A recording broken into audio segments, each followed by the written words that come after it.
Yeah. Alright. Hello, ladies and gentlemen. Asuka here. Oh, I think the Pickman phase should be starting in a second. The clean feed doesn't seem to be showing it, so hopefully I'm gonna switch over to this one. Hopefully, Pickman phase for this one is going to work. Oh, yes. Okay, maybe not as well as I thought it would. Damn it. All right, so Pickman thing ready. It's gonna be very glitchy for me. For some reason, when I do it, I don't know why it worked last time when I don't. It's like when I don't have it recorded or something.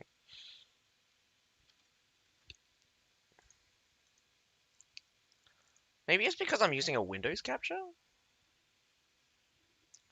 Let me just turn this off for a second. Let me turn this Windows capture off, see if it's working correctly again. That means I'll need to use a monitor capture?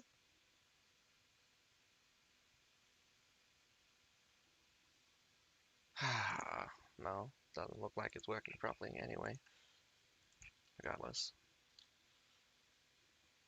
Whoop. Alright, so the numbers don't appear correctly, but it will update or it will crash on me every time something new happens. We saw a ban for Kuruk Castle for AoE. Oh my goodness. I want to see if the clean feed's any better. Oh, wrong clean feed. Nope, clean feed's not working. I mean, clean feed hadn't switched over. Never mind. Okay, so updating. SSR banned Heilong Fjord. Linwu Fortress pick from SSR and a Linwu Fortress pick from AoE. So we got the small maps this time. Interesting to see Linwu Fortress. This is probably the first time in the knockout phase. We have seen Linwu Fortress during the qualifiers. Linwu Fortress is interesting mainly because the last point is completely impossible for cavalry to get up. Which makes me wonder, the pick bans will probably be very infantry centric, but it could also lead to some kind of cavalry dominance in the mid part. So we do get two cavalry bans, which is super interesting. Both Cataphracts and Liao Rangers get banned out by SSR. So since SSR went first with the two bans, we're going to see AoE go in with a double ban next. Then I'm pretty sure followed by their safe pick, and then SSR will do a safe pick and their ban, and then finally the last ban coming out from AoE. I think that's how it works. Whoa, Shenji, Grenadiers, and Siphonatis. It's an interesting. It's always an interesting ban to get rid of the range units. Not very many range. You don't need a lot of range units, but one or two of them will definitely mess up your day.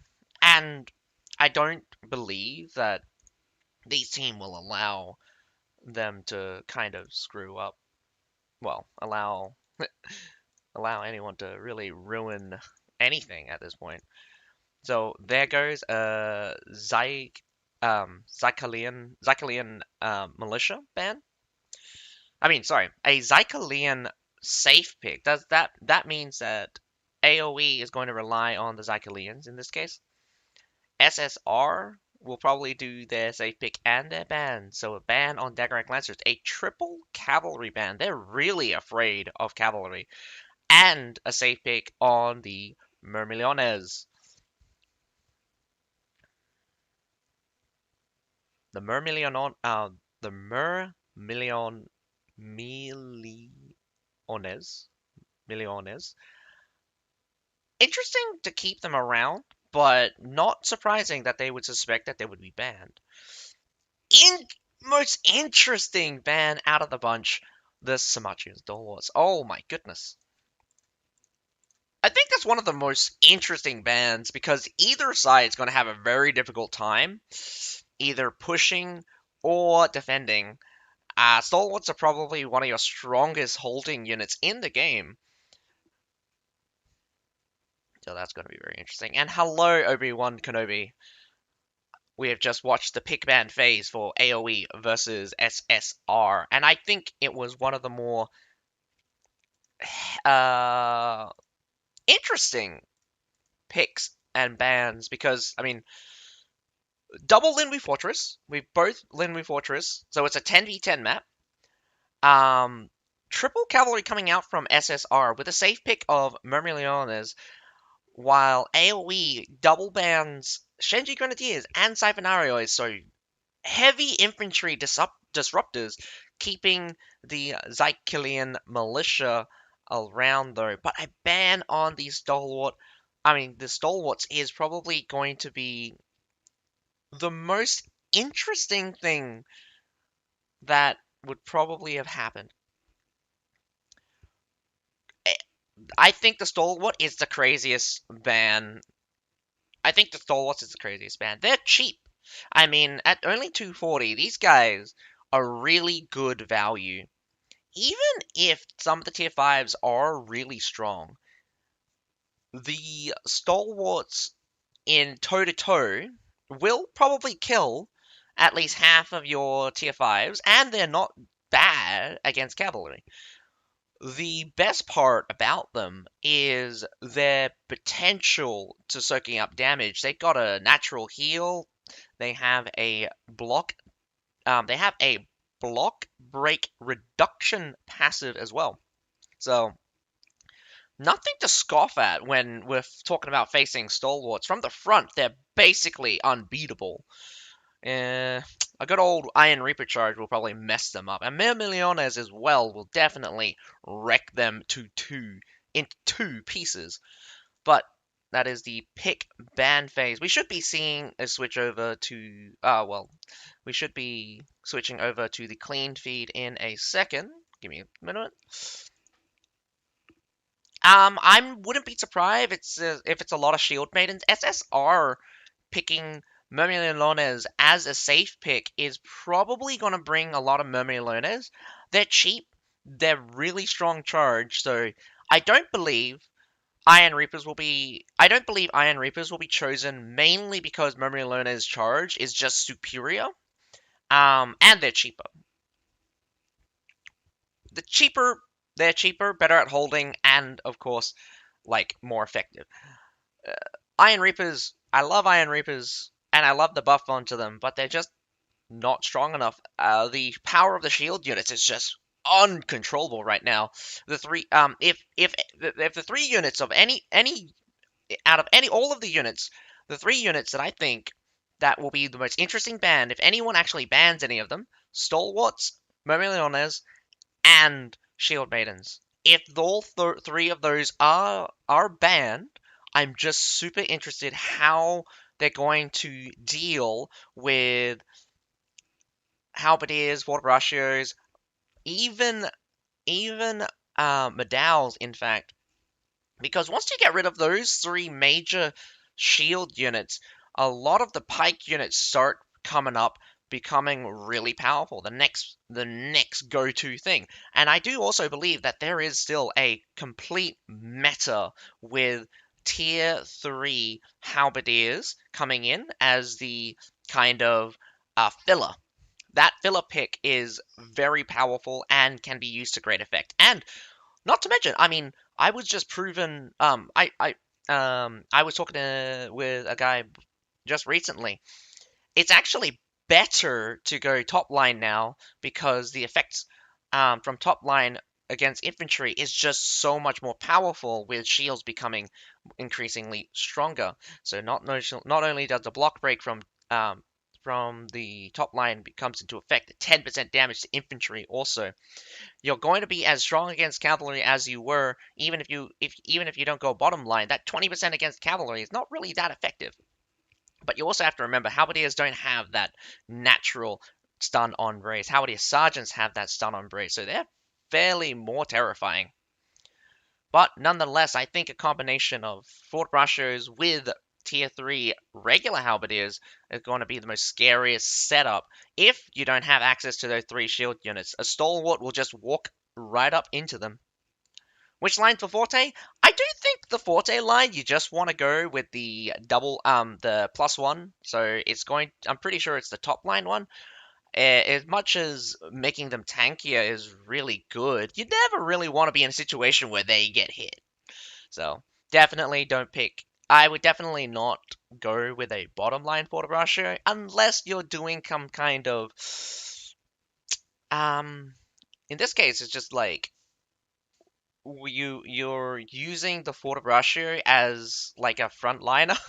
It would be a weird combination. So basically, if you had one Fort Rusher that needed to take damage, a bottom line Fort Rusher would be a go-to, and then you would have a second Fort Rusher behind it. So if you're doing multiple Fort Rushers and you can kind of work that out, that would probably get you more efficiency per unit. But if we're talking about just isolated, like, if we're just talking about a unit, what do you think is going to be the most versatile or the most effective? Again, double down on Fort Brusher's damage potential. You don't want to split to defensiveness because if you are getting hit as a Fort Brusher, you're pretty much just going to lose the unit. So no point anyway. You want to keep it inside a formation. You want to keep it spread out. Make sure you have the widest area of effect and the strongest effect as possible. So you definitely want that +1. They have a natural knockback, which is quite underestimated, if I do say so. It's something that people kind of forget a lot. So when they kind of walk into a Fort Rusher, they they make the mistake of not kind of expecting to get knocked back. I've seen so many units get knocked back from trying to waltz right into a Fort Brasher, and it's hilarious. So we're still waiting on members from, I believe, SSR here doing the first attack. That was very quite strange that they're not here yet. We are watching a clean feed, 3 minutes delay, so hopefully they get here shortly. I do think I like I do think I like the idea that Linwu Fortress brings about. It is a map where, well, it's supposed to be a 10v10 map, and I don't know why there's 11 AoE members. Last time I checked, Linwu Fortress was a 10v10 map, but I could be wrong about that right now because there's 11 players from AoE there ready for Linwu. For Shield Maidens, I definitely think that Shield Maidens is deserving of another nerf. Definitely not something you want. Yeah, it should be a 10v10. I thought so as well. I think Linwu Fortress is one of the more balanced maps, to say the least. You see, they don't really. Okay, so I think the devs kind of rely on balanced maps more than just putting all the maps in. So when they try to go for balanced maps or interesting maps, so Angolia was an interesting map. No one really played it because it's a fucking terrible map to attack, and so I don't know why they add those ones as well. I'm making a little bit of assumptions here, but I think the developers just put in maps thinking that they're fun to watch. Linwy Fortress, I will have to agree that it is kind of fun to watch, but it can be a complete shutout really easily because it's actually really difficult to gain any kind of a advantage from a front on from either side, and the defending side just normally just gets them killed as well.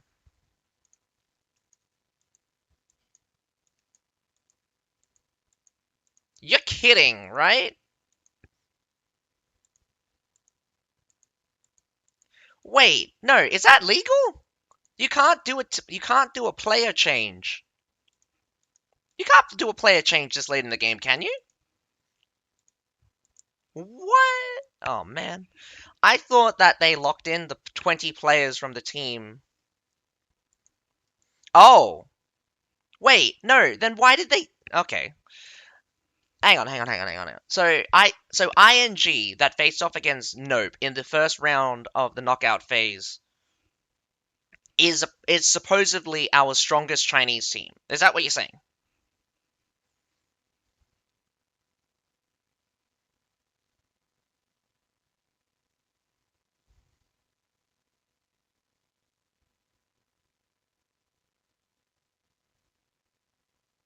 A loser team, their players can join teams in knockout. The rules. Oh, no, no, no, no, no. Obi-Wan Kenobi kind of pointed it out. Yes, between the qualifiers and the knockout phase, there is a second confirmation for teams, so you can change your player lineup. I was just the thing was is that I thought you meant like mid knockout phase. So the Chinese champions, the strongest Chinese team we can be expecting is ING, which defeated Nope on the first day. Right.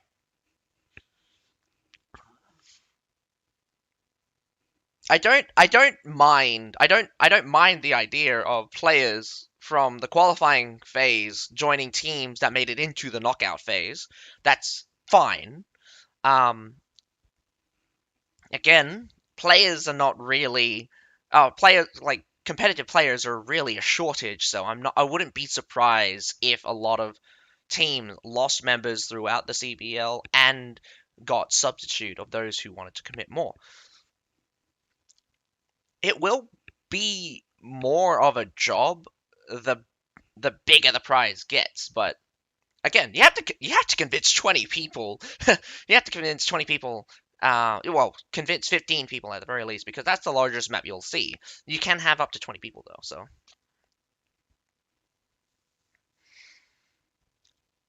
if if we are assuming that ING is the strongest Chinese team and then CNC is the strongest team from Asia, man, that is going to be some high level at the very least. I'm expecting it should be high level, and if ING is the best that China Mainland's got for CNC, they might be the best shot at actually defeating CNC. Not that like I mean, I don't have any faith in any of the other teams from Asia beating CNC at this point. I've seen just enough of Asia to tell me that I don't think anyone's gonna beat CNC. But China Mainland, you guys got my hopes up now. Uh Although I do have to say, in their match against NOP, like it was not a very good match. NOP just kind of fed them cavalry, and um, they really didn't stress ING out. So complete stomp, I would say. Yeah, it was just a complete stomp on high long short as well. I'm remembering now. So did ING why I think this season is the closest to beating CNC.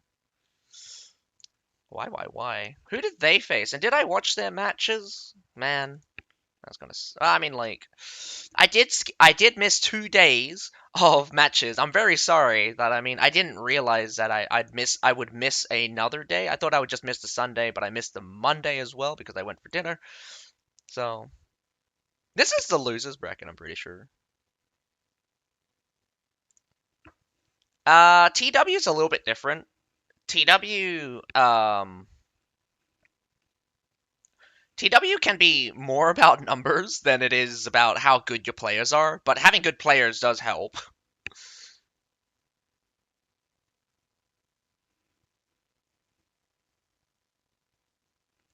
I mean, like, there have been times where I have seen, like, 15 members from CNC just hold off against, like, 30 odd players from a different team. And I mean, like, I remember a time when I was watching them defend a town with just the 15 of them, and they would sometimes rotate out because they needed to get new units, and they would be down to 10 people, but you still couldn't break through the wall.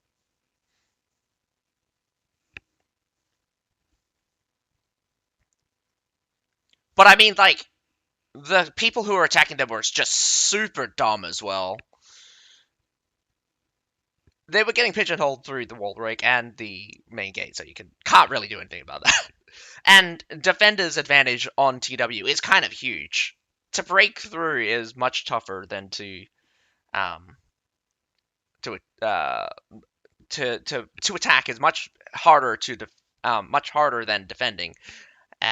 Defender's advantage is like so massively tangible when it comes to TW because you can just throw respawns at them.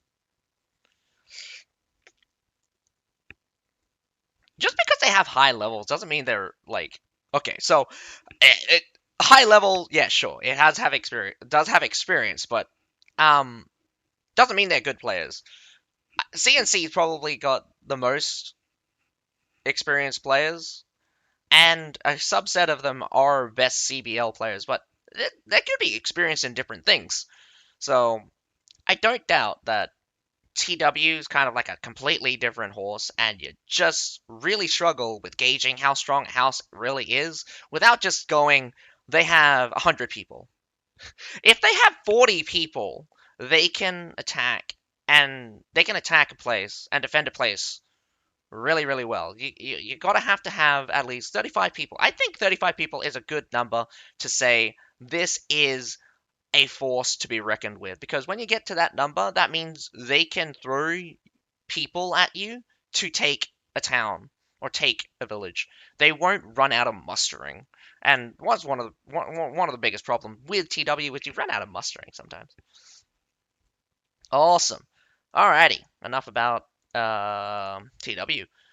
We are on the first battle between SSR and AoE. We're about 7 minutes late, but nevertheless, looking at the units, we've got quite a few Scyldars, a few Iron Reapers, surprisingly only 2 Shield Maidens coming out. I thought there would be way more Murmillones because it was their safe pick, but Heavy Shields still being picked. Quite interesting to say the least. Not very many Pike units, which I am a bit concerned about for AoE, since Pike units would be way stronger in this scenario, at least to Fortebraccio, although Fortebraccio is probably not very effective in the long term against infantry, so I would definitely bring in some more halberdiers. But 5 Shield Maidens coming out from AoE to be expected.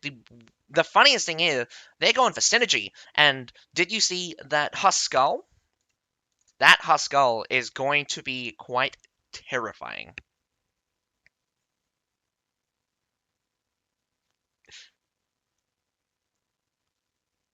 Oh yes, definitely, Trav.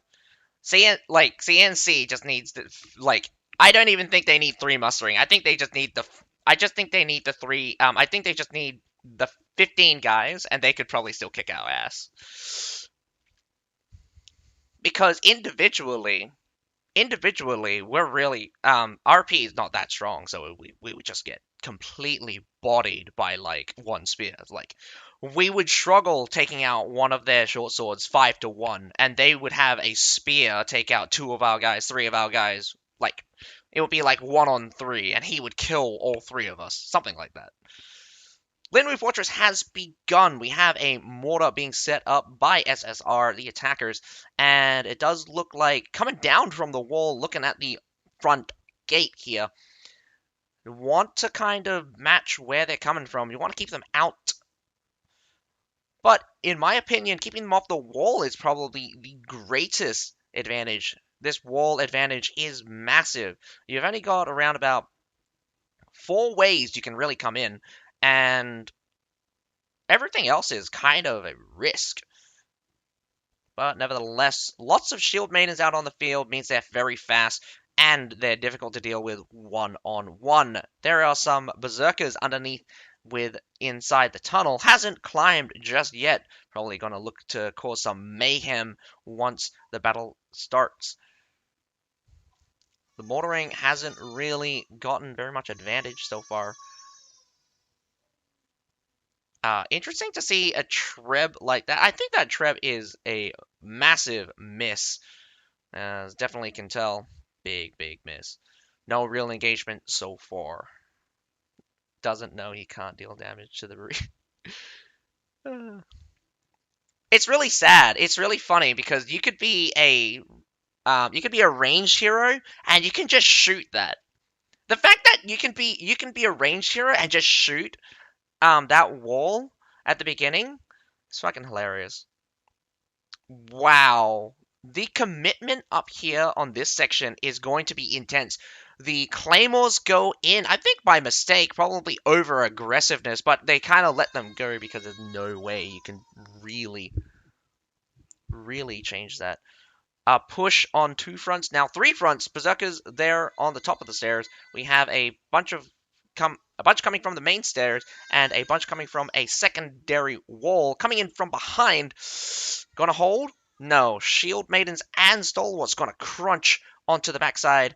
Surprisingly, they did hold off the main force coming from the front gate. Now we're coming in for the supply point. Stronger is from the SSR. AoE is holding on with just nothing right now. There are no more units coming out from SSR. Actually, wait. There are literally Shield Maiden just standing there. What are you doing? Don't want to commit the Shield Maidens right now. Gets hit by Iron Reapers and a Shield Maiden mix. You either should have ran or you should have went in. I think it was kind of stupid just standing there as you just get completely bodied. Whew. Coming out on top, SSR actually wins that exchange. And I think they win pretty big here because in terms of unit losses, I would expect AoE to have lost around about 10 or so units, and SSR probably only losing around about 5 or 7 units. But nevertheless.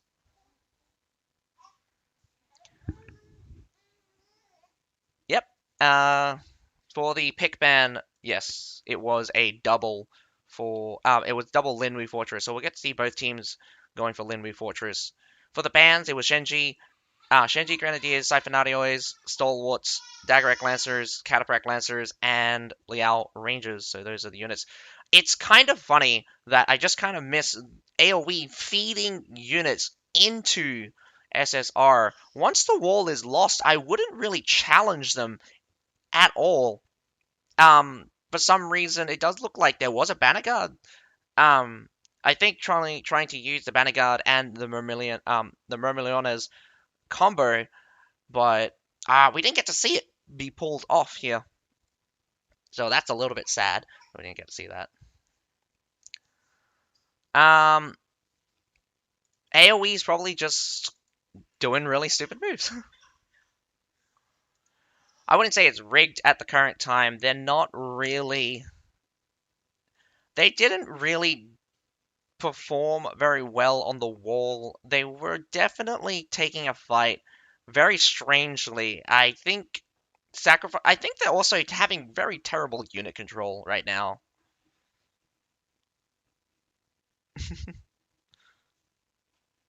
Maybe, I don't know.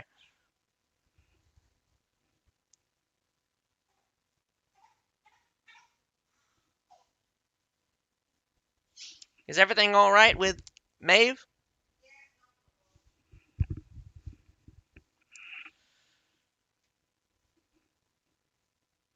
A retreat all the way back into their base. This is where I'm always quite concerned about letting go of this left-hand supply point, especially since, like, as the attackers move up, you can pick a fight here on the ground. The supply point in particular only has some surf units, so I would have definitely taken a fight there at the supply point. It could be a very easy win, especially if you only do it once. But here they kind of let it go for free. I'm not sure if they have a better advantage. Kind of stupid how one of them is going down now. If you're going to set up for the supply point, you should have set up from the very beginning. Halberdiers also moving across would not control my units in this fashion. Going to get intercepted very easily. Shield Maiden's going to come in. Catch the Halberdier Sergeants, in fact. Those are Sergeants, by the way. And the Sergeants are, again, just half decimated there. The Surf units also gets decimated. The control, I mean, coming down now, again, like, why? If you're going to This is a really stupid move. If you were going to take a fight here, why would you do it so late? Massive advantage coming out from SSR. SSR will take this handily, decimating the defenders right now, killing them one by one, not in position, and just completely outclassed in terms of position and momentum. Unable to stabilize, AoE just falls flat on its ass. Um, Maybe a small victory there on the bottom section where the medals were, but in 2 seconds, you got no units left. You got about 30 seconds before the enemy just waltzed right into there, and I'm pretty sure you just lost 10 units to basically nothing. For basically nothing. I don't even think the attackers lost very many units in that exchange. And right now, we can see that it is quite certain that massive advantage coming out from the attackers. SSR wins this handedly. Oh man, that's kind of depressing. AoE's really throwing the game really hard here.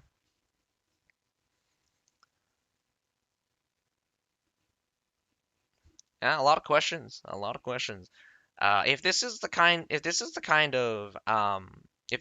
of performance I can expect out of AoE, I mean, man, some of the other Asia teams played pretty badly, but at least they weren't stupid like that. Moving out of the defensive position super late, in fact. Not to mention, you're not catching the attackers off foot. You're not catching the attackers in a bad situation. You're literally counter-attacking the attackers when they're attacking you from the front. Like, if you ever want to slam two forces together, you're really gambling on which side is better, because I'm for reals. Like, I think the basic setup from SSR was like not even that strong, and it just kind of blasted AoE setup into smithereens. But hey, man, if they got paid, man, where's my money? I have to sit here and watch this.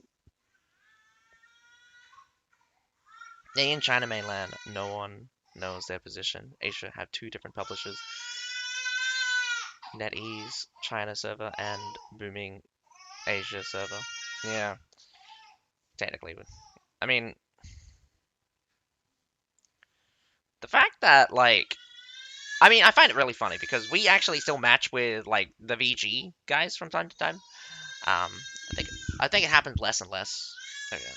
I think it happens less and less nowadays. Haven't really seen. I see like one or two VG guys probably every 10 games.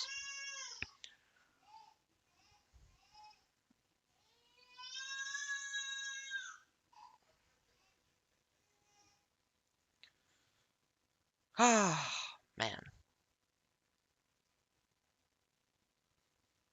So SSR, um, on the defense, I think they can be a little bit more aggressive, considering that AoE doesn't seem to have very strong setup potential. And I'm gonna be real with you, Chief.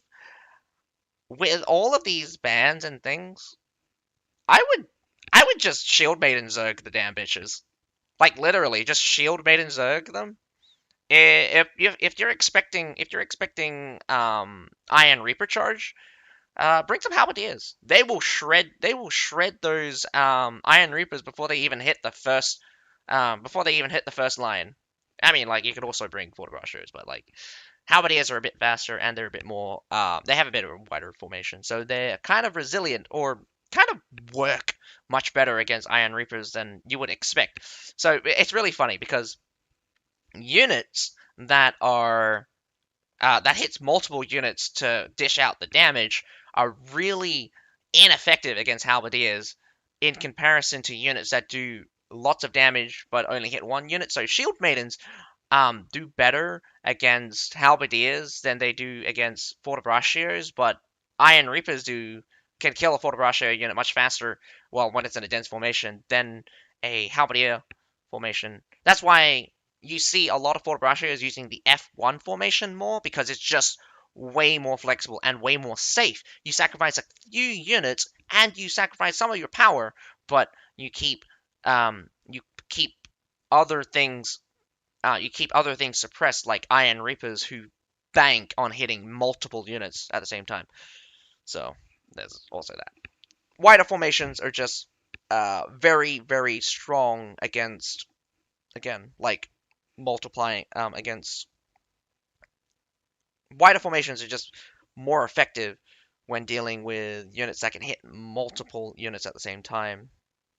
So Iron Reapers really get shafted when you spread out. But when you're all concentrated all on one spot, Iron Reapers kind of win the Death Ball. If you ever go in a Death Ball against an Iron Reaper, you're probably going to lose. If you're going up against multiple Iron Reapers, that's a Death Ball that's unstoppable as well.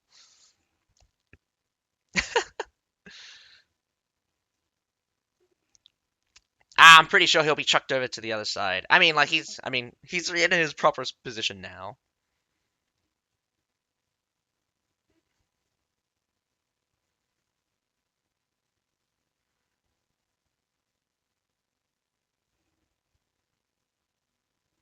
Really? I'm not sure. Yeah, I thought it was a 10v10. I don't think the player left. I don't think the player DC'd completely. I thought the player came back.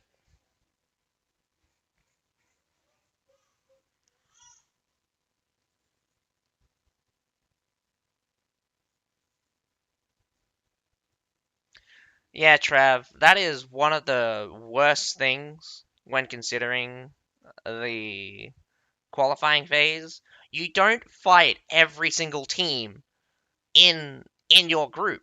The fact that you don't fight every single team in your group, and the fact that you can actually fight less matches and get more points is really bad. Like in some cases. So here we are for the second round of Linwu Fortress. Well, sorry. Here we are for the second round. This time we're seeing AoE attack Linwu Fortress. The heavy infantry lineup is staggering. We have so many shield maidens coming out from AoE. 1, 2, 3, 4, 5, 6, 7, 8 shield maidens coming out from AoE. I did suspect that the 5 shield maidens were probably not enough, but this is kind of overkill. Uh, you reduce your flexibility by not having some specialist units, but this, woo wee, you're relying a lot on the shield maidens right now to really perform. And a really good counter pick is the Iron Reaper. There is 4 Iron Reapers and 2 Memeliones. 3, no, 5. There are 4 Memeliones with one Banner Guard. This Banner Guard reset charge is going to be massive. The assist, the power of the charge out of the Marilones, they only have like an 18-second charge when you go top line. And the fact that, like, Iron Reaper charge and Marilones charge are going to get reset by this Banner Guard, absolutely massive. I think the Banner Guards are going to be MVP even if you don't see it. Shield Maidens have probably got a counter pick for them. It's going to be a bit difficult. You're really going to have to rely on how you play. I would definitely do a split setup, have half Medaus, half Shield Maidens, and then switch for the second half. This way you keep it a little bit more weighted consistently, and definitely don't blow your load by having all of the same units. If you have all of the same units, it's very easy to counter with the ones you have, and especially since SSR went in with a charge-heavy setup. Shield Maidens do not like tanking charges, and in truth, they have a lot of models. You can sacrifice a couple Shield Maidens to slow down a charge, but I don't think anyone is selfless enough to sacrifice their Shield Maiden for that. But nevertheless, a little bit aggressive here coming out from SSR. I think if they wanted to cut them off, they should have cut them off at the gate. But right now, better off just surrounding them or at least keeping them at bay. We have a force here at the A point, which goes straight in with a Momiolona's charge, followed by an Iron Reaper charge, probably going to decimate that Madao into smithereens. Up onto the point now. We got Shield Maidens going to versus Shield Maidens. Momiolona's could decimate a Shield Maiden with a single charge. Both sides really... Oh no, Memeliones goes in, probably decimating the Shield Maidens, but going to get killed by the Medaus just behind it. The charge is ineffective as Shield Maidens are fairly effective, barely effective by that charge right now. Splitting your forces was probably not a wise move right now. They're on the run from the A point and running into the supply point right now. Turn around and hold your position. This might be a really good hold for SSR. Continue the fight. Shield Maidens at the front could get another charge in. Don't see the Banner Guards resetting, but there is Iron Reaper charging straight in, squashing one of the Shield Maidens that did not run in time. The tidal wave coming out from SSR is running forward. I do think the exchanges were kind of weird, but I do believe that AoE is doing quite well, much better than last time. They did actually gain a good advantage. This could be really bad. Medal's at the front here could stack up a lot right now. But without anything else sustaining them, they are completely outnumbered. Really difficult to get units through. Oh, maybe the memory alone has just charged. Yeah, the memory alone has charged into those medals and just squashed them. This is the brutal thing about chargers. They, especially from the memory alone, is they, with their ability to block while charging, they really do not. They really do have nothing to fear when charging headlong into Medal. A Carnage might help, but it's just not as powerful. Carnage only does around about 1700 damage per hit 3 times, while Memory Learners will deal double that easily. A little bit of a scruffle here at the side gate. The attrition is going in the side of SSR now, since the Shield Maidens have come in. Did look like it was an even exchange at the very end there, but AoE is losing heavily and definitely losing fast. I think with 2 units of tier 5 dead for the most parts, AoE has barely anything left to stand on and are clocking out one after the other.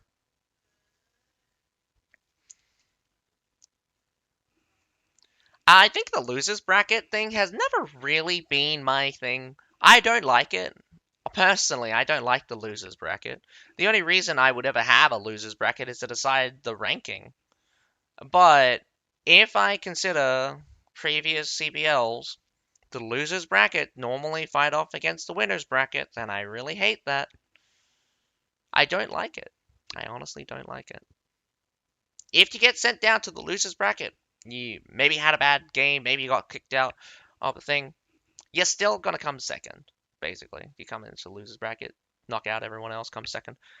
But it's just not for me. I don't like the losers bracket. I never liked the losers bracket being the finals of the thing.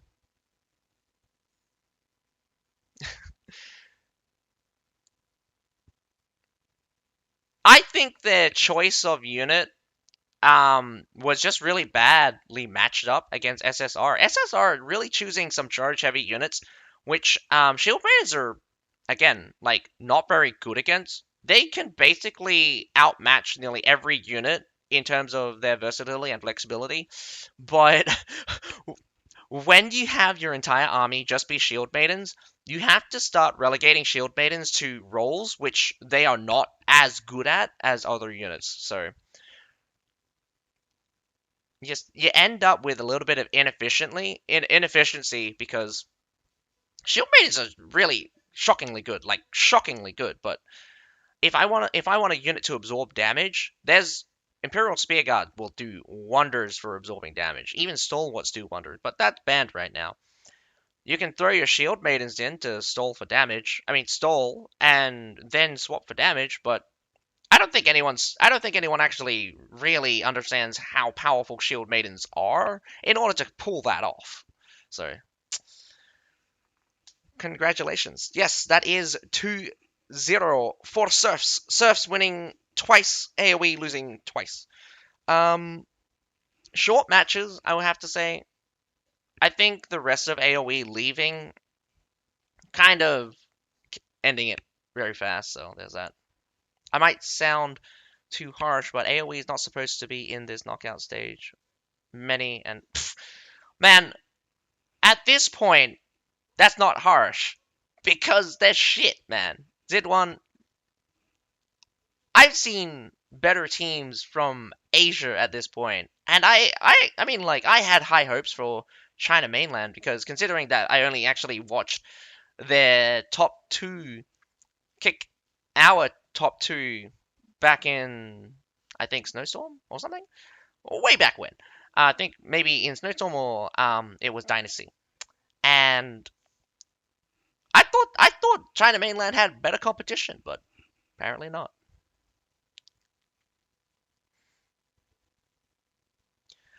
Hey, it's not that BOD's hero killing was top notch. It was just okay. So I have to agree that the ping disadvantage really showed that BOD was was abusing it too much.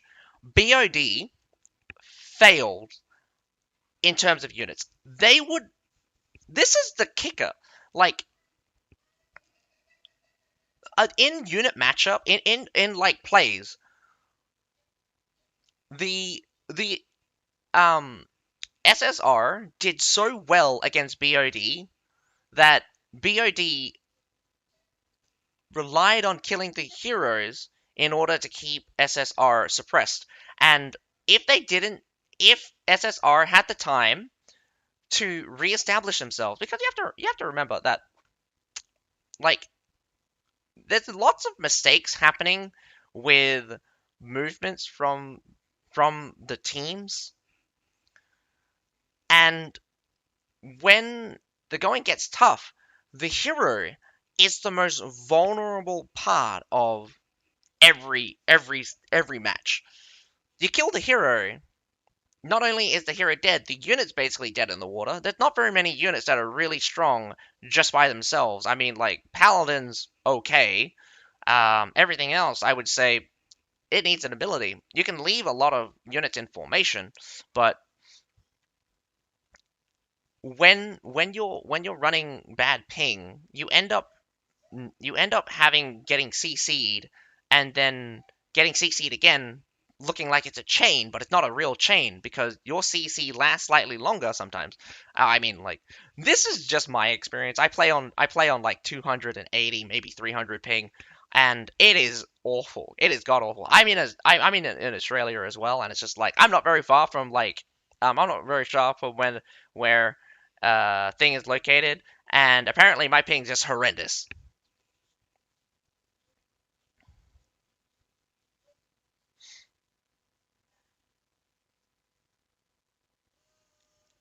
The ping is not so bad, people said.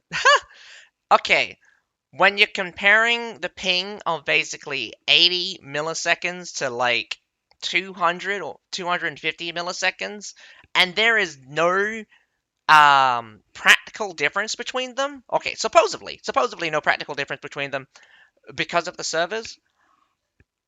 I mean, I'm gonna have to believe. Like, ask Mask himself. He plays on the my.com version.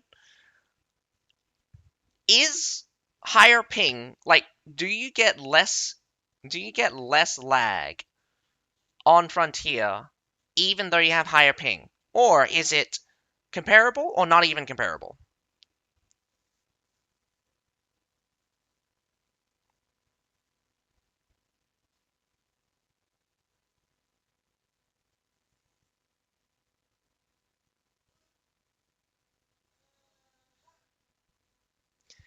It's true. I mean, Ruffles, I agree with you in that. I think looking back on it, moving away from the base point was really stupid. And I think you had absolute unit advantage, and that was the thing. It was just like absolute unit advantage. You had so much tier 3 left, tier 4 and tier 3 left, that it was just like, there's no way BOD takes this. And they take it. And I'm just like, they're just killing heroes. And they're not even winning on the units. The units are wasted because they have to get through just an entire formation of units. And it just, ugh.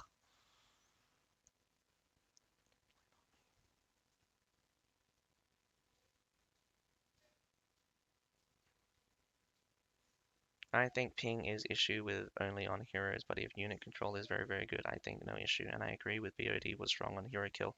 They perma you guys so quickly to kill the unit advantage of it. Yep. BOD relied on killing the heroes. Um, relied on killing the heroes against SSR, and I would have to put it just simply from the fact that if SSR could defend themselves, even in a scenario where they're at an inherent disadvantage of ping, BOD like BOD is not the best team around. I wouldn't put them in my top four. Definitely wouldn't put them in my top. Definitely wouldn't put them in my top four. But in terms of performance, SSR is stronger. Like, not massively stronger. I think I am missing a lot when it comes to pressure from the heroes, since ping can really affect that a lot. And yeah, unit setup is way more powerful than ever before because, let's be real, the unit power creep has gone insane. Units are so powerful, and especially units being controlled by a hero is so powerful that I don't think heroes by themselves anymore can really dominate like they kind of used to. I mean, there was this one time where there was a couple of tier threes around, and the other team had basically nothing but serfs. The 15 heroes just goon squatted everything.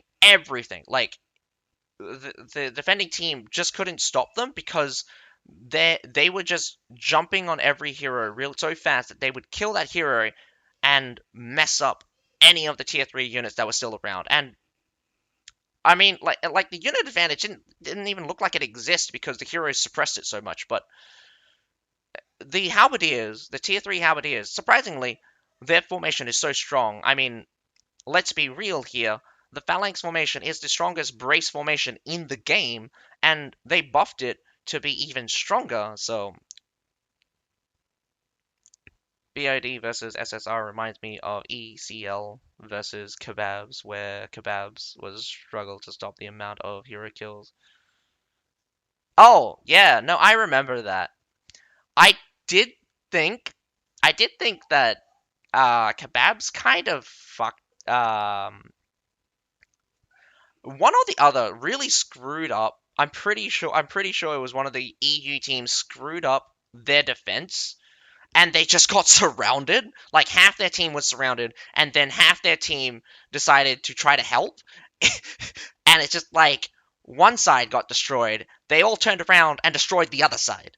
And I mean, that was plebs back. Yeah, that was the pleb battle. I'm not sure who was facing off against kebabs, but um that setup there, I'm just like, what are you guys doing? Like, I was just like, what are you guys actually doing? Because not only did you get surrounded, one side of your team just gets destroyed, and you send the other side of your team to also get destroyed.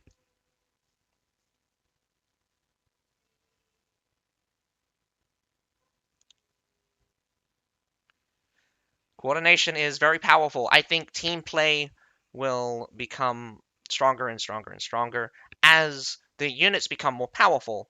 It's it's just a thing where heroes need to have some impact.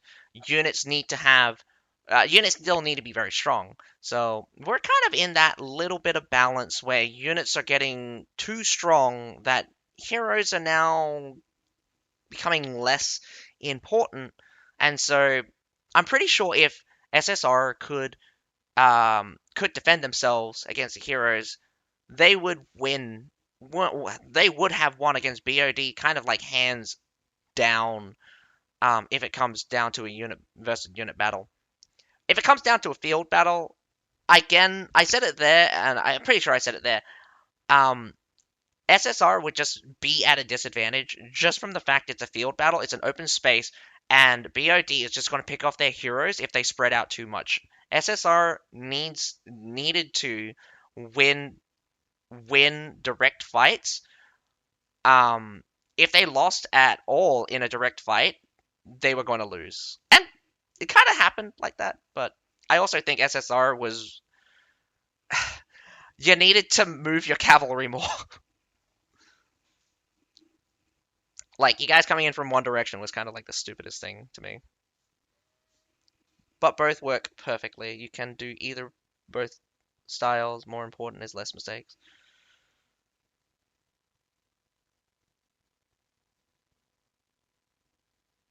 Ah, yeah. You can't wait for enemy units to just get fed to you as the hero is looking to snipe you.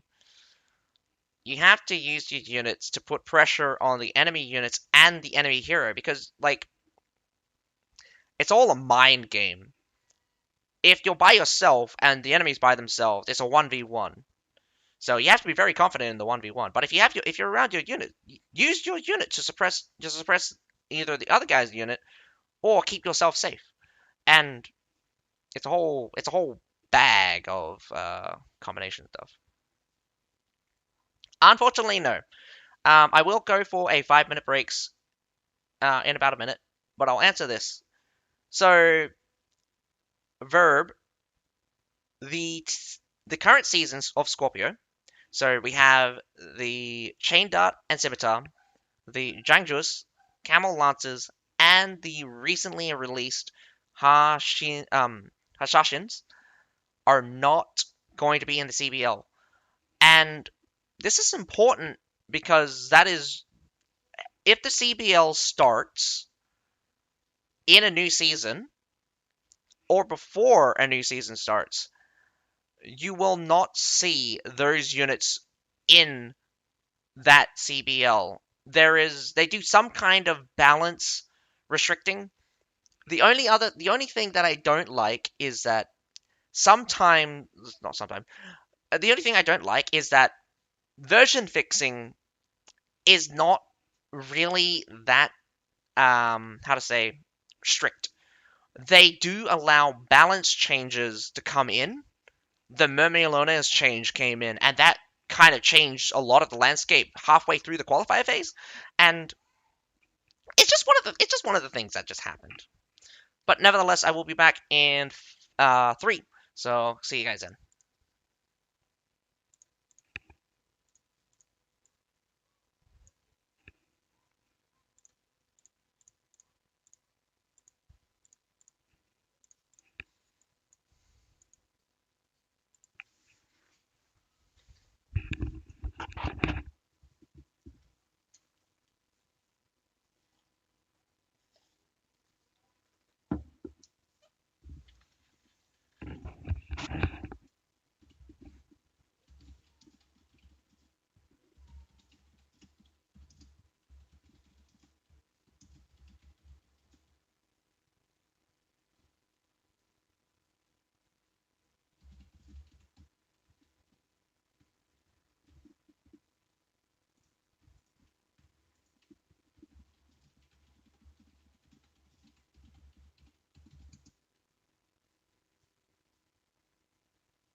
Okay, so I figured out what's wrong. If I'm capturing the window as this thing before this thing starts, application will fail, and that's the most surprising thing. So we have just begun the pick ban phase with our next battle. It's going to be HS versus YS. And Linwu Fortress gets banned out with Kurik Castle getting banned out. Now we're getting a pick from YS being Heilong Fjord. They're going to be attacking Heilong Fjord with HS attacking Harbor City.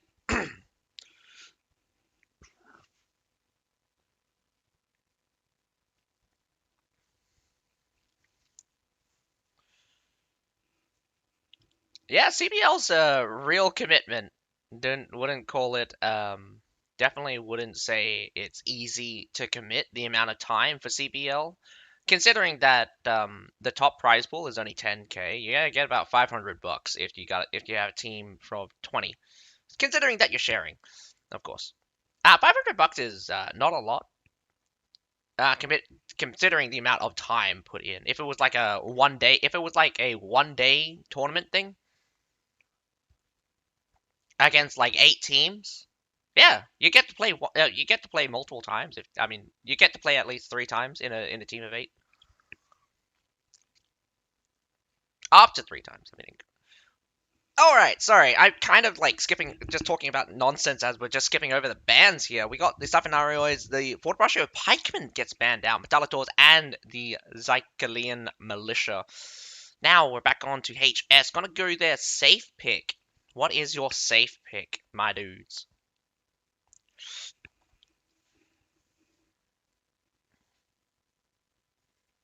A lot of games have a lot of potential to be esports. It depends whether or not it's just fun watching. Sometimes CB is not exactly that fun watching. I really think that game improvement really needs to come in. So Madao Battalion gets banned out. Oh, this is strange.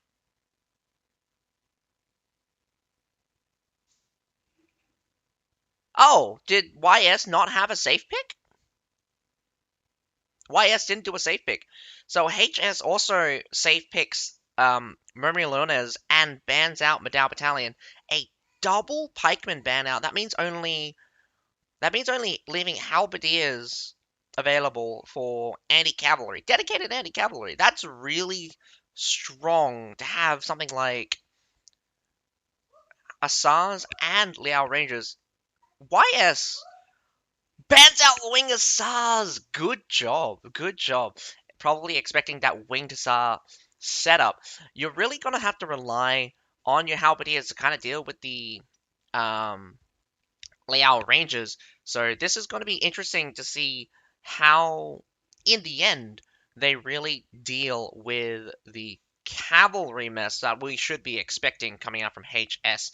I don't doubt that HS is going to bring a lot of cavalry, banning out 2 polearm units, which are exclusively really good against cavalry.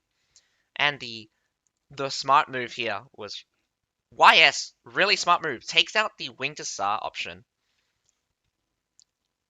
It's probably the best one to ban because if you're only down to halberdiers and loyal guards, do mind you that even though that these guys in formation are good against cavalry, a perfect wing chart. So if you got a very tight or a good formation of winged hussars, doesn't leave any unit standing, is could crush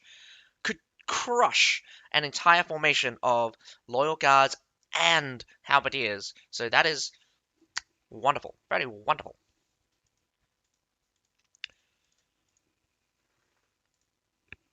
All right, time to look at some of the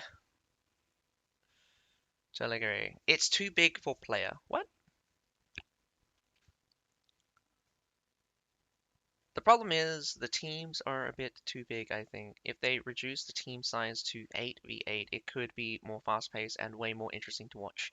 Yeah, CB is only fun to watch when you understand the game very well. I don't think so. 15v15 is good. Yeah, totally agree. It's too big for players. It is a real warfare game. I mean, how hard can it be to get more players? 15v15, who the fuck going to sponsor the amount of players in the team? Do mind, 8 teams. There are 8 teams. There are 15 in each of the teams. That's 120 people. Or am I doing math wrong? I hope I'm not doing math wrong, but that's 120 people already signed up. Just 8 teams. There are actually 16 teams in total. 8 teams for the second stage of knockout, both sides from the loser and the winners bracket. So, um, it like there is a lot of players when your team size is this big. The team sizes are huge.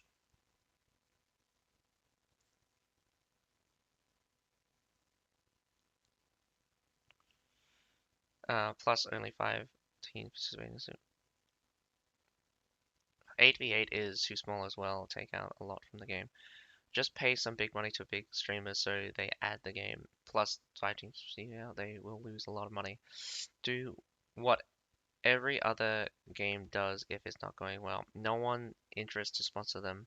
Make it beginner friendly by making them unlock units ASAP. I mean easier, and that's it. This game is new concept, so it will take a lot of marketing to break this kind of concept. To The concept itself is niche. It's an RT. It's an RTS style. It's an RTS style thing. You can't. Every strategy game in existence is never wide reaching. It's a niche portion. We are less than 1% of the gaming market. Like, strategy games are tiny. Like, tiny market value. But I'm looking through chat and you guys are talking really fast. Sorry. Game goes faster if it gets to there. You can have fun doing it with 15v15. Even though, of course, they won't be as good as people for a long time. Have a decent unit. Same goes for doctrines. Yeah, agree. It's possible. If people like the game, they will grind to become good.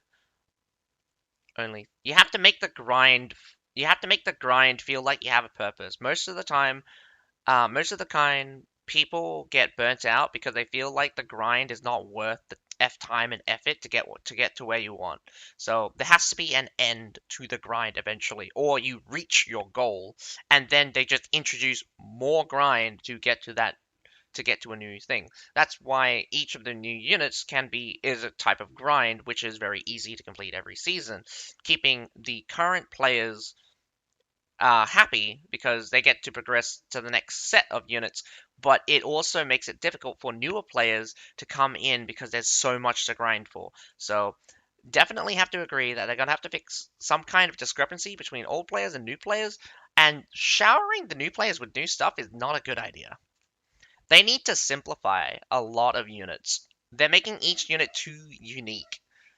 I would definitely make a lot of the older units more similar and have more distinct differences where they don't overlap too much. There's a little bit too much overlapping and not enough distinction, not enough similarity either. So it's very complicated if I say it like that, but you'll understand it if I kind of explain how you need to reduce the amount of effort to get to the same level for newer players.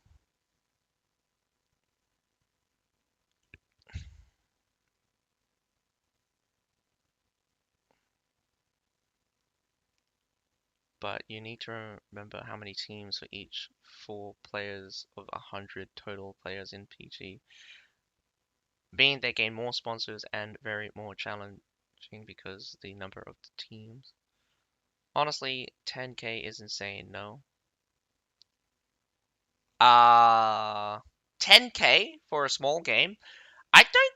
I think the prize doesn't really matter too much. It only determines the amount of how much like the prize pool for considering how big CB is. 10k is actually a lot. We only have that like to the number of players we actually have. That's around about 5,000. I would say around about 5,000, 6,000 for the Asia division.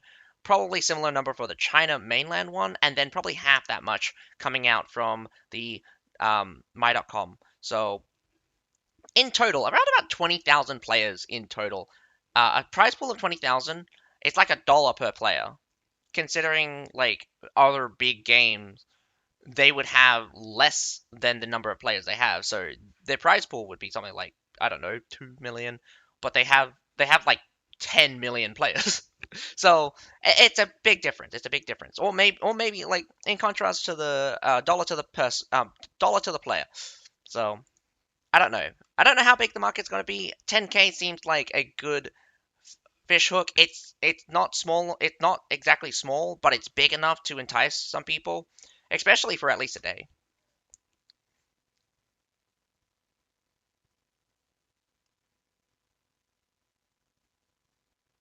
Yeah, I agree. Shield maidens are OP as fuck. I want a lot of things just to be shafted into the non-existence.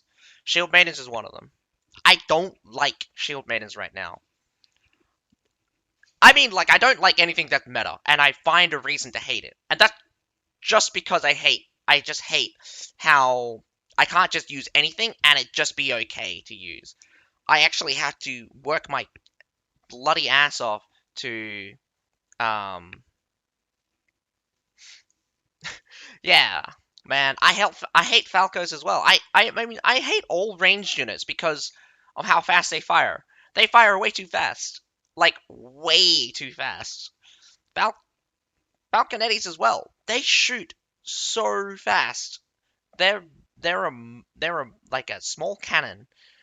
They hit harder than a green cauldron, and they're probably not as hard as a green cauldron, but man,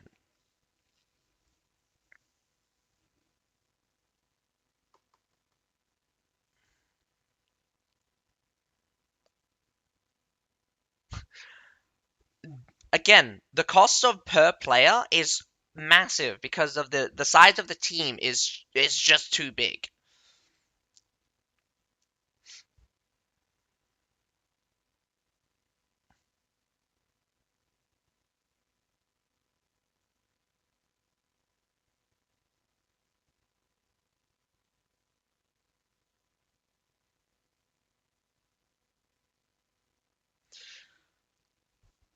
Yeah, but like Obi-Wan Kenobi, imagine that, but you scale it to a team of 15. If we take for an example, like if we just triple that number, just because of the number of players, that's 60 people. If I mean, like again, it doesn't work out like that. One manager can manage 15 people. I totally understand that. You don't really need sub managers. You can cut down the admin to like one person. You're still playing with at least 20. You're still playing it with at least 15 people, five subs. You need one manager, one admin, and again, you have PR and marketing team, which are completely separate. Hmm.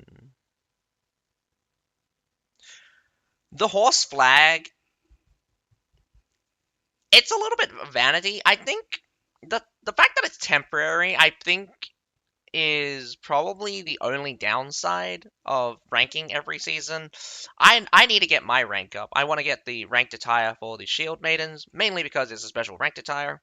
I mean, like you always want to get that special ranked attire. If you don't, then it's just weird. Wowee! All right, I expected a little bit more cavalry, but yes, I did suspect something like this would happen. The number of cavalry picks is actually super low from either side, but still a little bit higher from the HS. Um, the Liao Ranger pick was, again, expected. The two Chevaliers, interesting. What's also interesting is the low pick for Shield Maidens, but also the low pick for Stalwarts. I suspected more Stalwart picks coming out from either side. The Dagerac Lancers and the Cataphract fix from YS is very surprising. Um, even okay, so this is kind of like a reversal. For some reason, there are more Lance Cavalry coming out from YS than there is from HS. Going out with the Liao Rangers gives you a little bit more efficiency when dealing with the Halberdiers, so God, this is going to be an interesting attack for HS. Once they get inside the city, I think we're going to see some we're going to see some cavalry shenanigan, and depending on who catches the phases correctly, um, will really determine who's going to win in the long run. Cavalry is very powerful. I think HS might be a little bit on the worse side because Liao Rangers really need to hammer in home their AoE, so they need to get into dense piles, while Daggerite Lancers just charge on through. Cataphract's the same. I don't understand the Cataphract pick because Daggerite Lancers have a better performance average compared to their cost, so it's kind of weird that the Cataphracts would be picked.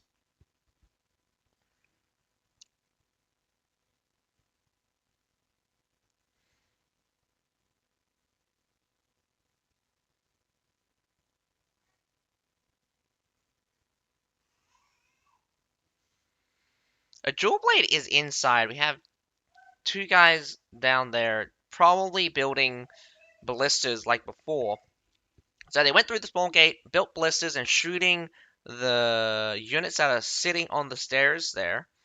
Really good move to kind of just like pressure the enemy and get a couple of really easy kills. The muskets need to do a better job at taking out those. Yep, does take out those ballistas. Not before they took out a couple of kills, I guess. One of the tougher things I would always gauge about how attacking a harbor city is first how they do the suppression. The defenders suppress the siege towers. How well does the attackers suppress the suppression? So, how many mortars are we putting down? We put down 2 mortars very close to the wall here. Are you aiming for on top of the wall, or are you aiming for the stairs? There's been cases where teams completely forego trying to suppress the wall and actually aim mortars at the stairs in order to damage the units there, and then pressure a fight at the front gate. And that's a strategy that's very rarely employed. I only actually think I saw it once, but the Jewel Blade's not on the wall. He's actually down below.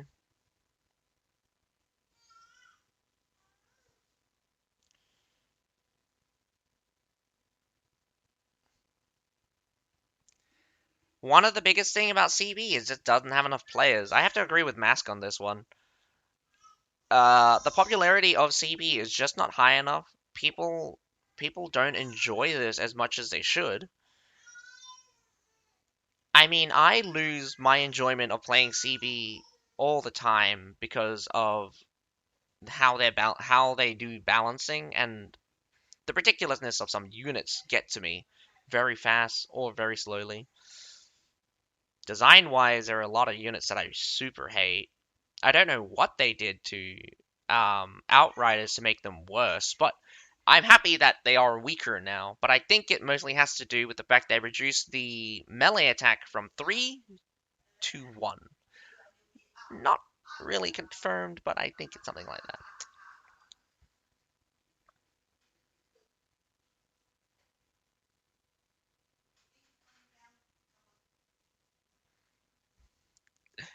Obi-Wan Kenobi is putting down that big dollar sign bag, and he's just like, I want in.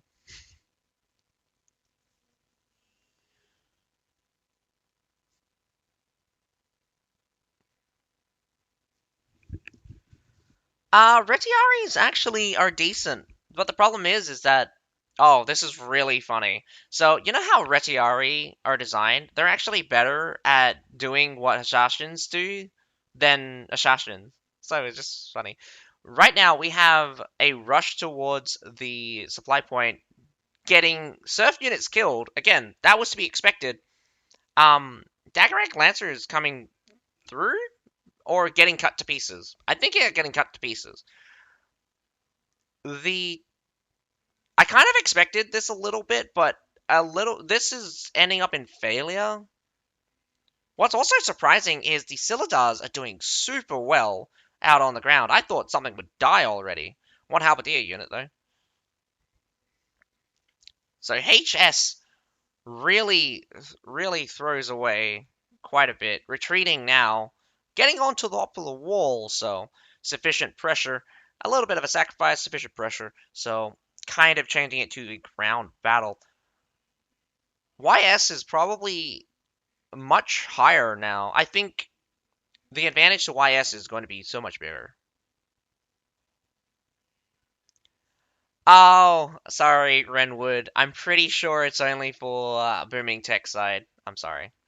It does says Poros on it, so I'm going to have to guess it's only for the Booming Tech side.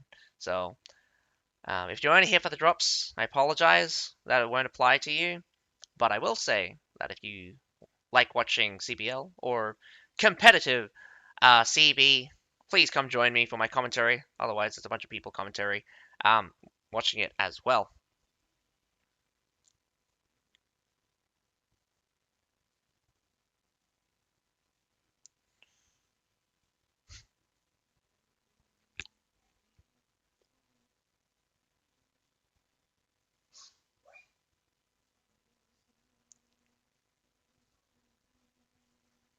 Surprisingly, they did not get the A point, so I don't even know how YS managed to push.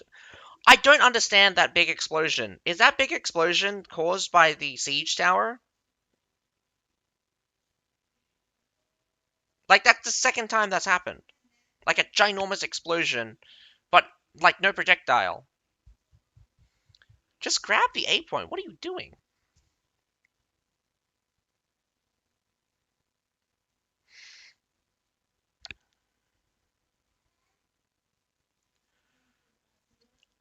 I'm gonna have to be real with you. I don't believe HS is in any kind of advantage right now, considering that they kind of lost their major engagement here. What they did lose, though, however, was nothing of importance. I think they only lost a Daggerek Lance and a couple of Serfs. Maybe they killed way more units than I thought they did, but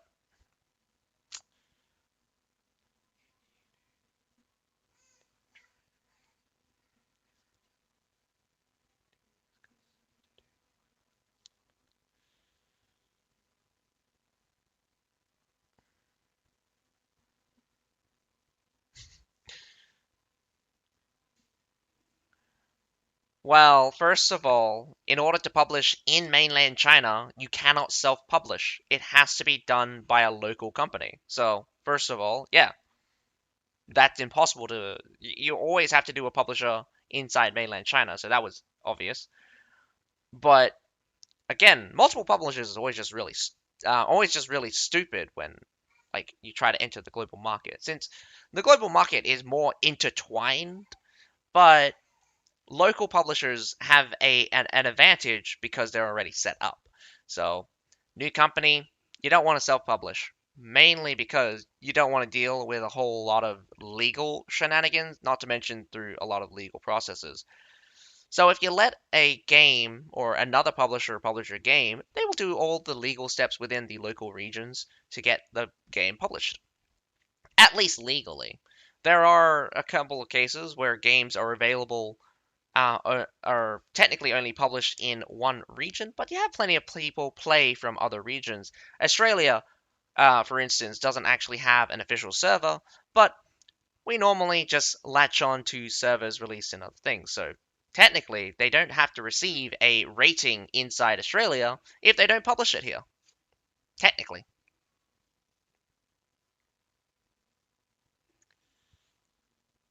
All right. HS moving down towards the supply point right now. We have a lot of information being displayed to us. We have two claymores coming out from HS. Let's see. And two Myrmidons. Right now, shields against shields. We do have a nice bagpipers. Ooh. An instant stop on that monastic knight. Shields also blocking an Imperial pike charge. March, sorry. Chevaliers comes in from the front, probably getting shot to pieces by those crossbows. But in the end, a nice charge in the back. Rear charges need to flip around, but nonetheless, YS takes a big loss here. I think the stalwarts made a huge headway from the front there. The only problem right now is HS needs to stabilize. They could actually end up losing out if the YS puts more pressure on this supply point. Does look like the Halberdiers are sitting in the back, not being pushed up. Mostly just the Monastic Knights using their raw tankiness to survive against Claymores and Imperial Spearguard. That Halberdier could change everything. Move your ass! Surprisingly, actually, I mean, Monastic Knight cleans up. Wow. I actually didn't expect that. I think YS setup was bad, but that rear attack was way more effective than I expected. The Monastic Knights, especially, I was wrong. Those weren't cataphracts. Those were Monastic Knights. So one Monastic Knights went straight in, died, front on charge. A second Monastic Knights comes in from the rear, actually doing massive work, and just kind of squashes everything else. The surprising thing is that the heroes coming out from HS could not stabilize. They were super superior, but once those Monastic Knights come rolling around, oh boy, those heroes started dropping real fast, real fast.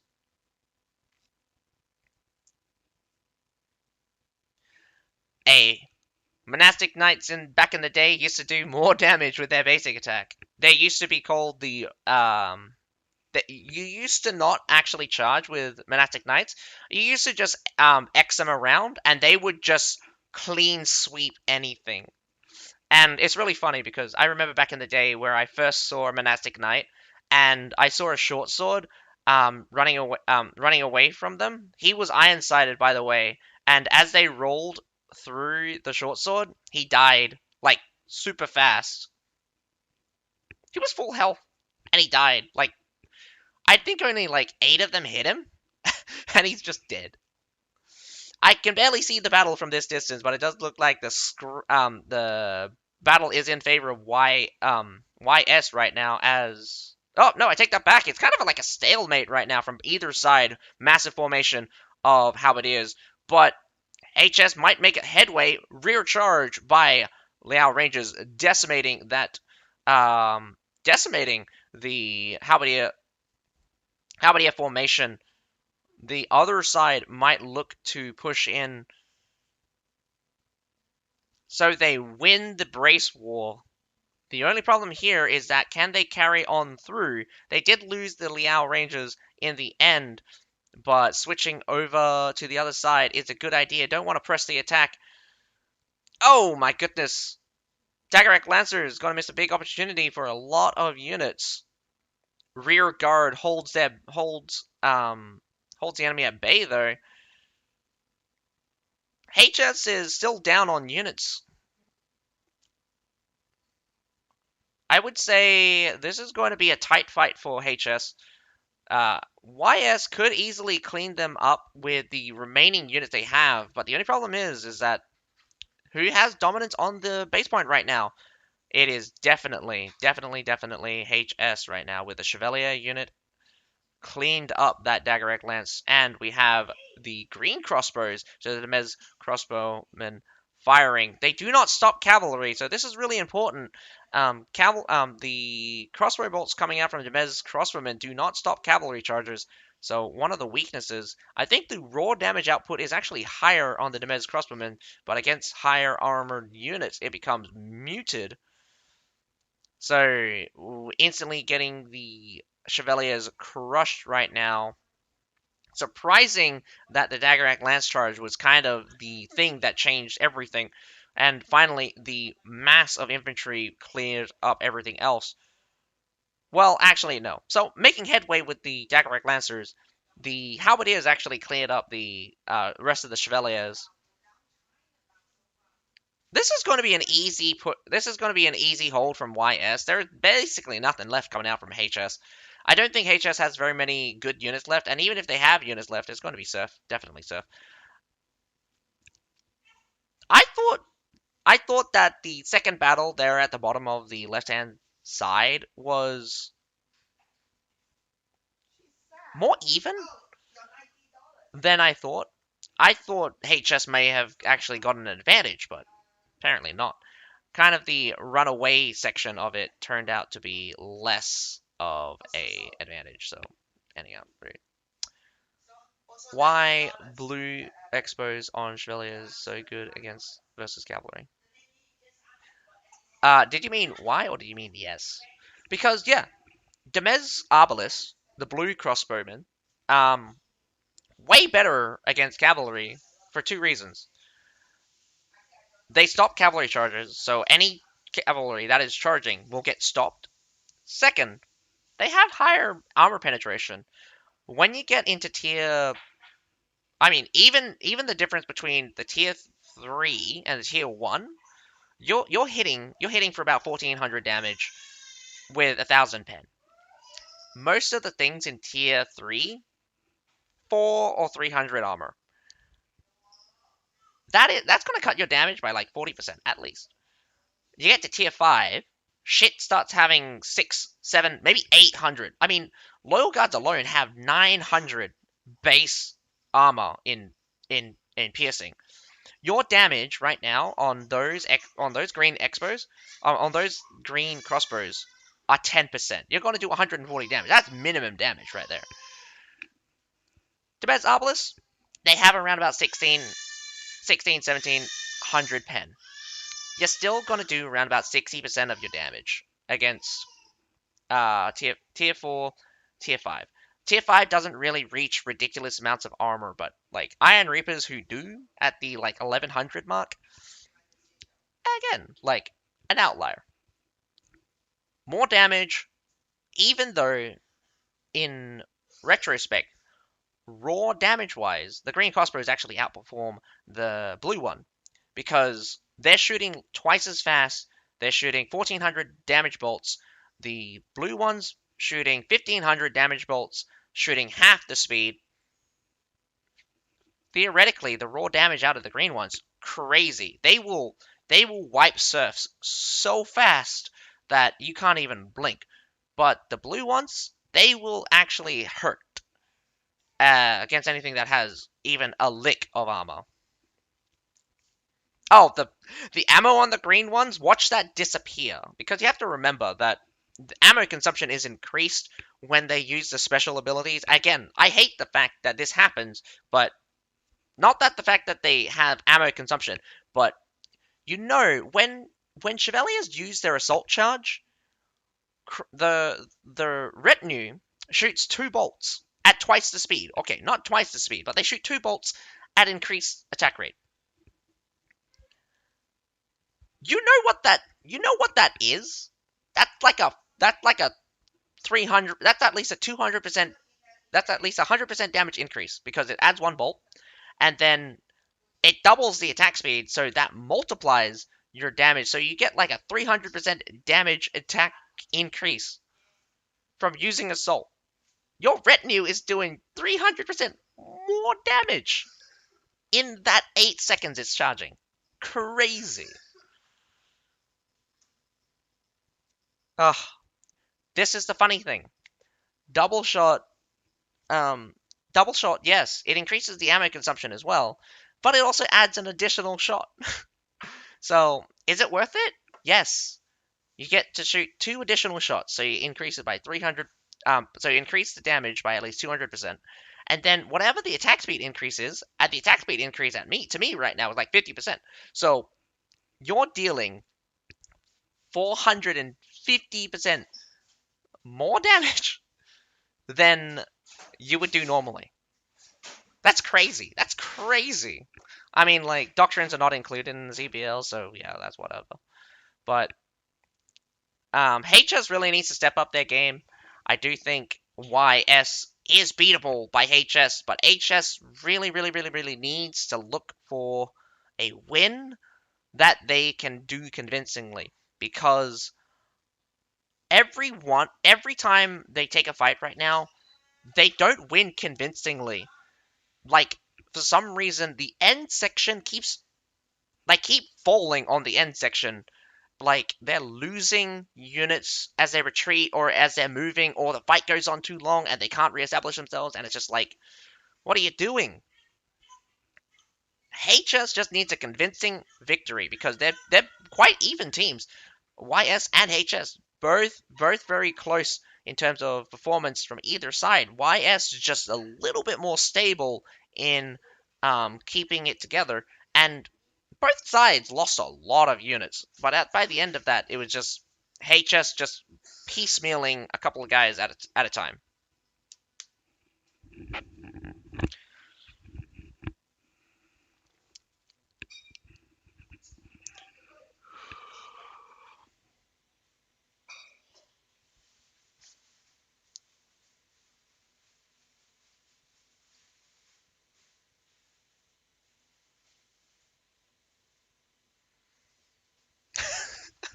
Oh man, Obi, I've never actually seen that happen before. You walk into a monastic's ass, and it's just like dead.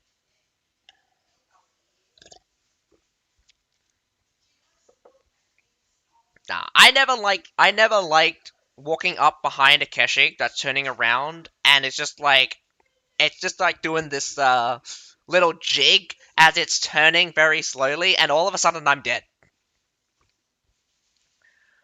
Okay, Rattan Rangers, Rattan Rangers in the heyday was crazy to deal with. Like, it's so ridiculous to deal with Rattan Rangers and how their inherent design could make them easily go out of control. You can't give them too much range damage. You can't make them too tanky, um and you cannot give them more damage. Like, there's ways to make them balance, but it's just like there are two things that you have to keep in mind. You have to balance the range damage, the speed, and the tankiness. You balance those three. If the range damage is too high, you can't have them be fast and tanky. If the range damage is low, you can have them fast and tanky, but the melee damage, um, the melee damage, well, you never really use the melee, so it doesn't even matter. But that's the thing, like, it's a ranged cavalry unit, and surprisingly, the Fire Lancers are actually better at ranged cavalry than Rattan Rangers right now, so it's really hilarious. Hey man, if you could put mounted archery doctrines on them, that'd be absolutely insane. Have you seen some of those things? Also, I hope you guys saw the units there. I wasn't even looking at the units. I mean, the slow. Okay, so like they have a poison that actually slows and theoretically reduces damage. So, no. Iron Cap bow riders could never kill a Rattan Ranger. Okay, if it had the that arrow, like the fire arrow doctrine, maybe. But no, like, you're dreaming if Rattan Ranger's getting killed by Iron Cat bow riders, or you're just a really shit Rattan Ranger user. Oh well, whatever Rattan Ranger you were facing, kill mine kill. Did you have the fire arrow doctrine or did you not? If you had the fire arrow doctrine, yeah, probably. Hi, Christopher.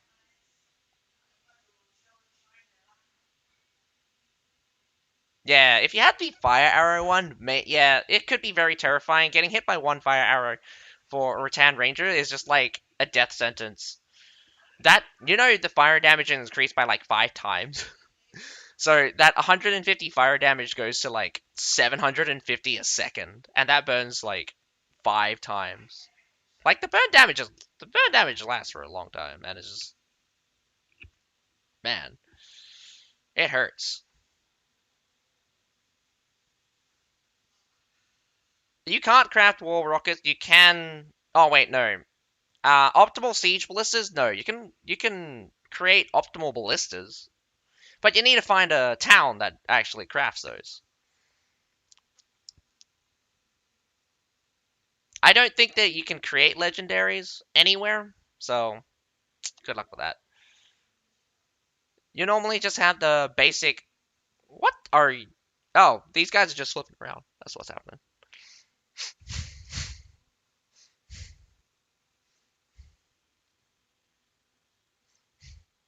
No, no, no, no, no. War rockets cannot be created.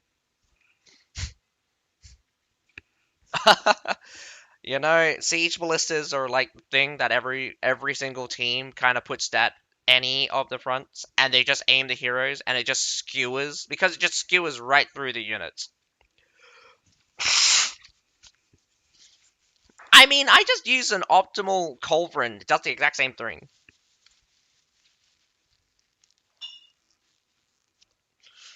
Making an optimal culverin also takes is very difficult to create as well. Trying to go through the wall break, gets stopped by stalwarts, goes through the front gate. Will they take the wall or will they take the fight on the ground? I would take the fight on the ground because there's less people right there. Good formation of stalwarts and halberdiers probably going to stop. But the thing here is that the Myrmillones will probably still take that. They locked up a couple of the units. That's really good. This is really good. They hard locked three of the units up there on the wall. They just need to take the fight on the ground right now. Can they? I don't think they can. Nope, maybe they can. Take that back.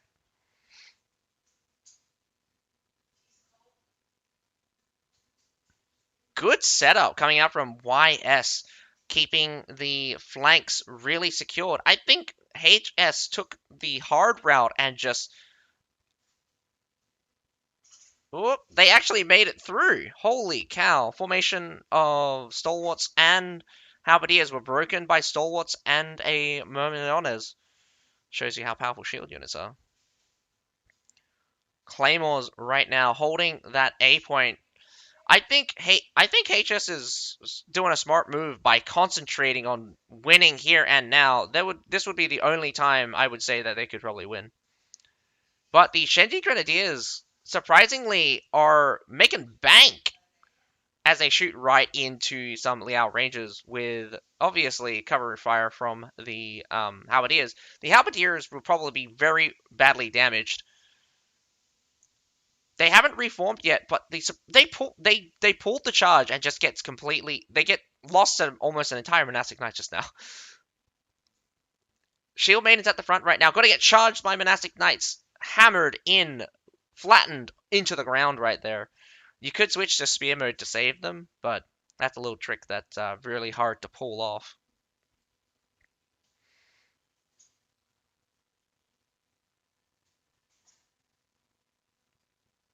A optimal culverin hits an optimal culverin hits 5, by the way. It pierces up to 5. A regular culverin pierces 2. Or maybe a blue one pierces 3. I can't remember. Lots of grape shots coming out from the attackers right now, and you're bleeding units like crazy, HS. Um, the halberdiers are main staying power is working wonders. No, don't let them. Jesus. The Varangian guards, as much as I love them, walking straight into a polar brace formation, you're asking to die. Not brace at all. The monastic knights just roll right over the halberdiers and push on through across the bridge. We also have a contingent of Daggerack Lancers moving towards the B point. HS doesn't have very much to stabilize themselves. 2 minutes for the A point, 2 minutes for the B point, 1 minute for the harbor point. This is going to be a long hold for the C point. You have a lot of cavalry, but do you have infantry to match? Oh, no, like, Culver. Okay, so artilleries are a little bit special. You know, you could kill, with an optimal culverin, I once killed an entire Pavis unit with one shot, or at least like 20 of them. I think. I think I only left a few of them alive. The thing here is that culverins have explosion damage. So not only do they have a direct hit, but when the ball explodes, or well, yeah, explodes, quote unquote, they will do a set amount of damage. It's not really specified how much it is, but it's roughly around about half as much as direct hit. So an optimal culverin, man, that thing does like 1100 damage on a direct hit, and on when it explodes, if you're shooting into a very dense pile of stuff, I mean, if you shoot into, let's say, a guardian formation, you're gonna punch a hole straight through because you'll probably hit 5. But if you hit 6, everyone around them, you're gonna damage like 9. You're gonna damage like 10 units. Really good, really good. But yeah, culverins are a little bit special. Again, I like using optimal culverins, especially when shooting into very dense piles. But at the same time, the lower ones are actually really good as well because you can get a really good value out of those. But that's for like damage over time. I just use ballistas just to guarantee kills if it's kind of like a skirmishing thing. But if you set, I mean, one time I just decided to set up like 3 culverins, and it's really funny how fast you can kind of like wreck an entire team, because not only does a direct hit from a culverin causes a knockdown, the damage spread on really dense piles is really painful.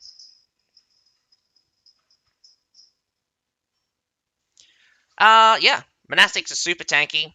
I do not doubt that the tankiness of monastics is really advantageous to charge first, but in any scenario where there's fortibratios, the fortibratios would basically kill the monastic. Would basically kill the monastics if they're charging. So if you ever want a cavalry to charge first, always send in a winged hussar, because everything else will just do the exact same. But winged hussar is the best.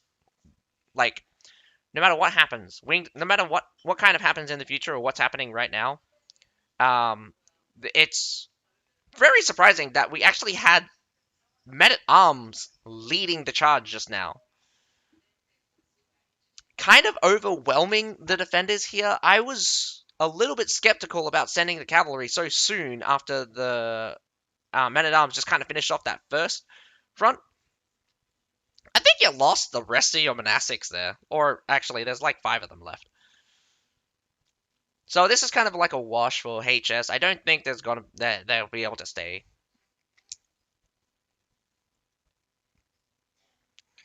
Yeah, purple culverins hit 5. It pierces up to 5. That's what I remember. I could be wrong about that. Again, you could easily just check this in-game, look at a purple culverin, or you type it in on the market. Oh, it pierces 7. Doesn't really matter. It's really good. Culverins are a good substitute for siege ballistas, because the piercing effect is what you want. Because you want to shoot through the thing.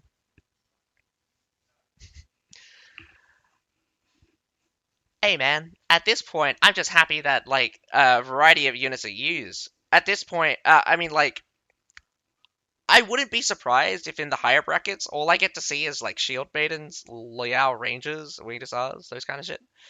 Um, it is a bit concerning that some of the picks are not working out as well as the teams are using. Okay, so like, obviously, if you pick something, I want to be able to think that you got a plan.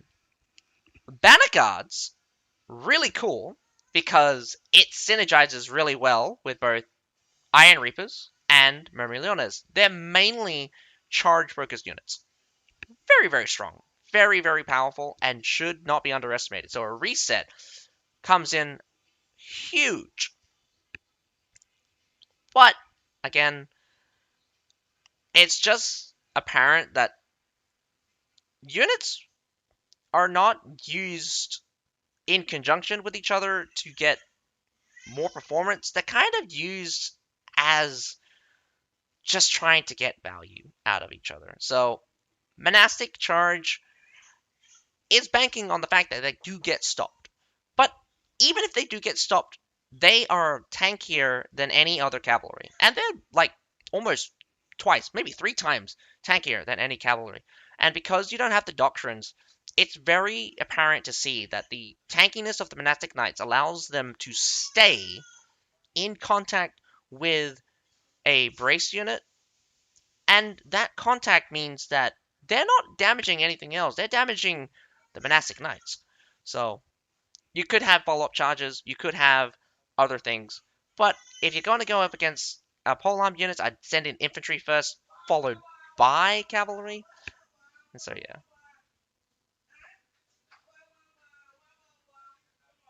Oh yeah. The workshop cost can actually be increased by the controlling house depending on where you're from or where you go. No, no, no, no, no, no, no, no, no, no. There's a flat cost. There's a flat cost, and then there's a tax. So I think the original cost is like 20, and then you can get taxed on top of that by I think so. I think 20 is where when the tax is zero. I think. Not entirely sure. You can click on the settlement and see the tax rate. Um, Most of the time, every single village can create higher tier resources. So, I mean, higher tier mats anyway. So, normally just go to one of the free towns. They have zero tax rate, and but you need to eventually just go. You need to eventually go to a town that makes, or that's level 7 and makes the siege weapon that you want. It can be very costly.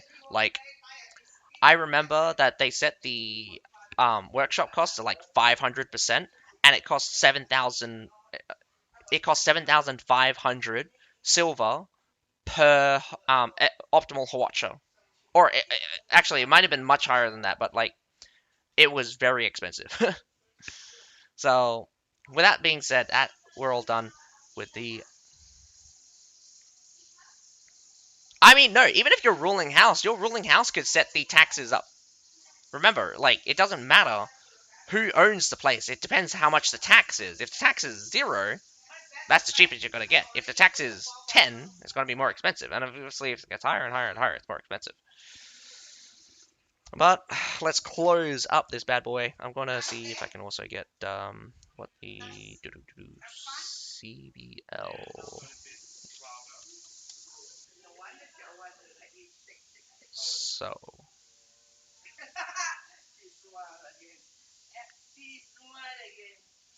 Chrome.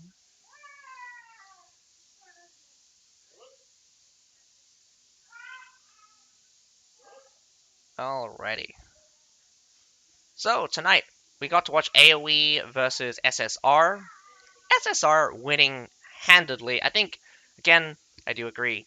AoE kind of really messing up on fairly like basic setup, and again, I think not really formulating a really good strategy with the units they had. They were just kind of banking on the strength of the units to kind of carry the day. SSR had a little bit better setup, had definitely a strategy in mind.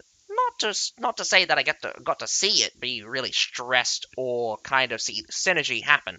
I really wanted to see the charge action where they charge in, reset the charge, and charge again kind of deal. But not that I actually got to see that.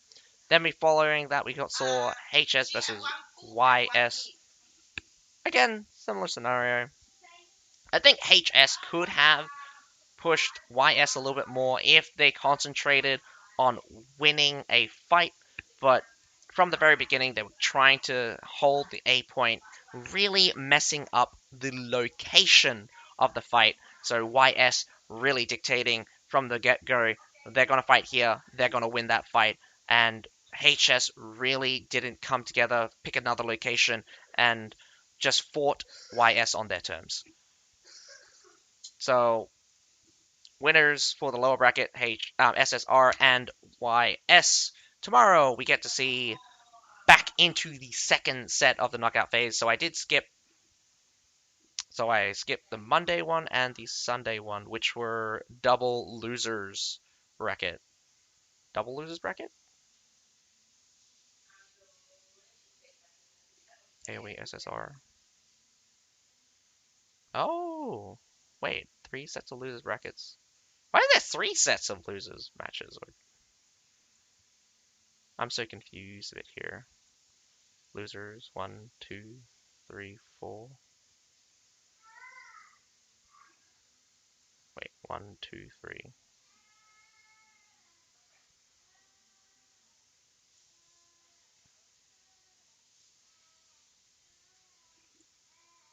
Didn't watch the Sunday one. That's a legit matter.